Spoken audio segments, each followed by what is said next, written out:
Regardez, on va commencer par Achat Trouma. Vaïdaber Hachem el Moshe Lemor, Daber el Ben Israël, Veikrouli Trouma. Veikrouli Trouma. Pourquoi on dit Veikrouli Trouma? Me'et Kol Ish. Pourquoi on dit vous allez me prendre une Trouma? Pourquoi on dit ça? Pourquoi on ne dit pas vous donnerez la Trouma? Rabbi Yosef, qu'est-ce que vous en pensez? Qu'est-ce qu'il dit Rashi?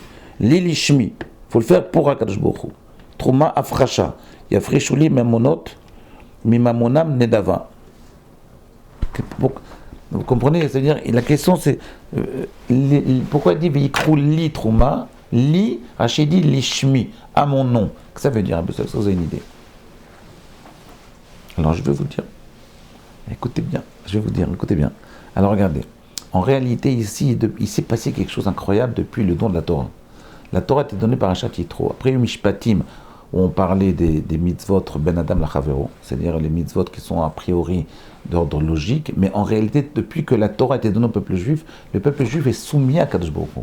Même les dons, les shmi, tu vas le faire pour Akadosh Baruch Hu. On va créer un système, on va créer un mishkan, on va créer un tabernacle pour essayer de matérialiser un peu la présence divine dans ce monde. D'accord? Alors, on va essayer de comprendre de quoi il s'agit. Regardez bien, Rabbi Yosef. Vous savez que Rav Wolbe, il ramène un principe très intéressant. J'aimerais bien que vous me dites qu'est-ce que vous en pensez. Regardez. Ouais, c'est là, ouais. Je vais vous montrer. Je vais vous dire ce principe. Il y a une Gemara dans Baba Batra, Daf Aïn Dalet. La Gemara dit cela. Elle dit la chose suivante. Elle dit Amar Rabba Bachon. Vous savez, là-bas, il y a des Gemarot de Rabba Bachanon. Ça fait plusieurs années qu'on avait parlé de ça.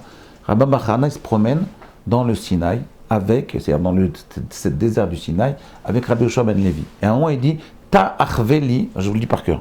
Regardez, c'est page 74 dans Baba Batra. Ta Achveli, Torah des Sinaï. Regarde, Arvé en araméen, ça veut dire regarde. Viens, regarde le Har Sinaï, le mont Sinaï. Là où la Torah a été donnée. Et quand il regarde le mont Sinaï, Rabba Bachana Rabbi Yoshua ben Levi, il voit tout autour du mont Sinaï, il voit des akravim, il voit des scorpions. Mais ces scorpions, ils étaient très bizarres. Quelque part, ils empêchaient le passage vers le mont Sinaï.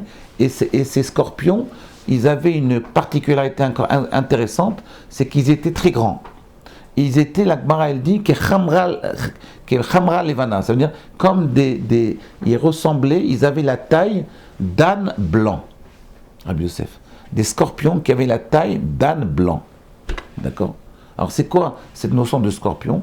Alors là, ici on apprend un principe très intéressant. On va essayer de l'analyser pendant 2-3 cours. Rabbi Yosef, c'est un principe que j'ai ramené hier dans un cours que j'ai fait. Hier c'était Shabbat Rosh Hashanah Shiva. J'ai fait un cours ici chez Sori Levanonim. Vous voyez, ici là. Chez les Syriens, les Avrichim syriens. Et il y a énormément de gens qui sont venus me voir après pour me dire ils ne comprennent pas. Ils ne comprenaient pas ce que j'ai dit. Je vais vous dire, c'est quoi Akrav? Akrav, il parle de ça très souvent. Je me rappelle, je vais vous... C'est marrant, vous avez mis un signe à la page que je cherchais. Intéressant ça. Regardez, je vais vous dire. Il dit, Rav Wolbe, il dit comme ça. Pour quelle raison un type, il se met en colère? Pourquoi quelqu'un fait la shonara? Je comprends qu'un homme, il aime manger un couscous, même s'il n'est pas cachère, parce qu'il a un plaisir à ça. Il y a des avérotes qu'on fait par plaisir. Parce qu'on a un plaisir, on tire un plaisir, donc on fait l'avérin. Bon, ça on peut comprendre, c'est interdit, mais on peut comprendre. Il y a une raison de faire l'avérin pour le plaisir. D'accord? Les tsarara, tous les tsarara, les ta'avot, toutes les envies que les hommes ils fantasment sur un truc interdit, et après ils ne peuvent pas s'empêcher et ils tombent. Ok, on comprend, c'est fantasme. Mais est-ce que vous avez déjà vu quelqu'un qui fantasme sur la colère? Ouais, je vais me mettre en colère, je vais faire un kiff. Non, personne, aucun kiff à être en coléreux. Pourquoi l'homme il se met en colère? Pourquoi l'homme il fait la shonara? Est-ce que vous avez déjà vu Rabbi Yosef, même les plus grands balaient la shonara? Les gens les plus grands médisants. Est-ce que vous les avez déjà vu des fois, ils font un kiff, ils se fantasment. Ah, je vais voir un type, mon copain, je vais faire la shonara de folie, je vais m'éclater. Non, personne ne fait ça. Pourquoi ils le font alors? Pourquoi il y a des gens qui se mettent en colère? Pourquoi des gens tombent dans ce genre d'interdit? Même Bitul Torah. Est-ce qu'il y a un plaisir à faire du Bitul Torah? Non. Les gens qui tu pensent souvent, il ne faut pas grand-chose à côté. Alors, quel est le sens de ces avérotes-là? Écoutez bien. Ravolbe, il est Mechadesh, il dit comme ça. Il ramène une mara dans Shabbat, page Koufé, 105. Il dit comme ça. Amekaria bgada bechamato. Quelqu'un qui déchire ses habits par énervement. Vameshaber keli bechamato. Quelqu'un qui est avec sa femme, ou même sans sa femme, il prend par exemple un verre, il est énervé, il est vénère, il le casse, il le met par terre. Vamefazer meotav bechamato. Quelqu'un jette son fric. Il est vénère, comme ils disent les jeunes. Vénère. Ok. Alors il dit, sache que la colère c'est comme de l'idolâtrie. On m'avait parlé de ça une fois. Chez Kachumanuto chez Yetzera, parce que c'est comme ça s'y prend le Yetzerara, la tendance vers le mal, les pulsions négatives. Ayom Omerlo à Sekar. Aujourd'hui il lui dit fais ça. Et demain il va lui dire fais encore plus. Jusqu'à ce qu'il va lui dire à la fin, Avod Avodazara, transgresse la faute de l'idolâtrie et il va transgresser.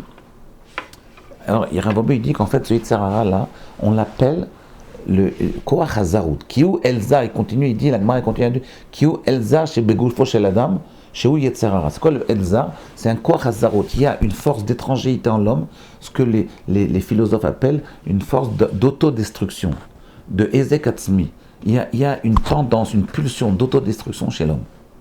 D'accord? Et il faut savoir que cette pulsion existe. C'est-à-dire qu'en réalité, le grand de Vilna, il explique comme ça. Il dit, Shalosh Shavot Nezikim Ba'adam. Keren Shen Veregel. Il y a trois formes de dégâts, trois formes d'énergie négative, de pulsions négatives qui siègent à l'intérieur de l'humain. Il y a Keren Shen Veregel. Keren, c'est Kavanato Lazik. C'est quoi Keren? Keren, c'est une envie d'autodestruction. L'homme, des fois, il fait des actes, il ne s'en rend même pas compte. Ces actes-là, c'est des envies d'autodestruction. Quand, par exemple, vous recevez la Torah, vous avez envie de ne pas la recevoir. Akrav, le principe du scorpion en hébreu, scorpion ça se dit akrav. C'est quoi akrav? Akarav. Il arrache les paroles des chachamim. Vous voyez, dans toutes les synagogues, il y a toujours des gens qui ont un rejet du rabbin.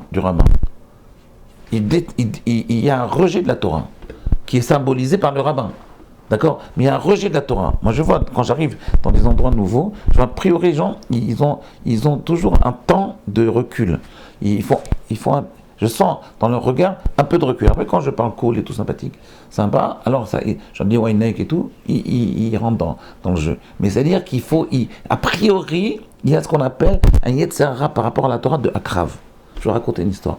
Quand j'étais jeune, j'étais à 18 ans, j'étais à Paris, et c'était pendant le mois d'août. C'était les vacances, à l'Yeshiva, il n'y avait personne.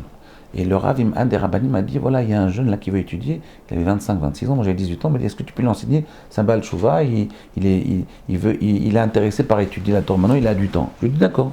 Donc j'ai étudié avec lui. Alors j'ai vu, la première fois que j'ai étudié avec lui, j'ai 1 heure, 2 heures, 3 heures, 4 heures, mais qui ne voulait pas arrêter. J'ai dit, c'est bizarre, normalement un type, j'avais 18 ans, un type, il veut arrêter. Il y a un moment, il en a marre. Il ne se levait même pas. Il était très intéressé. Ça l'intéressait ce que je disais. Il était intéressé par comprendre la traduction de la... On étudiait Agmara. Et après, je me suis dit, c'est super, tellement bizarre qu'il ne veut pas s'arrêter. Il n'avait aucune résistance à ce que je disais. Je lui ai dit, mais dites-moi, vous êtes juif? Salomon, vous êtes juif? Et il a dit, non, je suis en train de me convertir. On ne m'avait pas dit ça. En fait, comme il n'était pas juif, il n'a pas de résistance à la Torah. Il s'est coulé. Vous comprenez, Rabbi Yosef? C'est-à-dire qu'en réalité, un juif, par essence, il a une résistance à la Torah. Vous comprenez? Bon, demain on continue. On va après expliquer comment on peut sortir de ça. Demain.